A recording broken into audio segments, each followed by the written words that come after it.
والدین کی روک ٹوک بھی ایک نعمت ہوتی ہے، ورنہ اولاد ذلیل و خوار ہو جاتی۔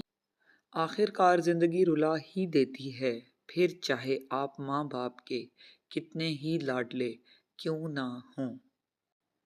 ہم خود کو ہی سنوار لیں، سدھار لیں، معاشرے پہ ہمارا یہی احسان کافی ہوگا۔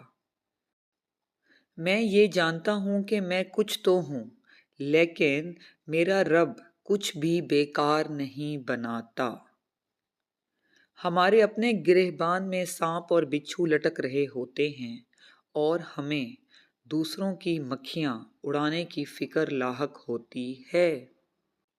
ہماری خوش قسمتی یہ ہے کہ ہم اللہ کو ایک مانتے ہیں، لیکن ہماری بد قسمتی یہ ہے کہ ہم اللہ کی ایک نہیں مانتے۔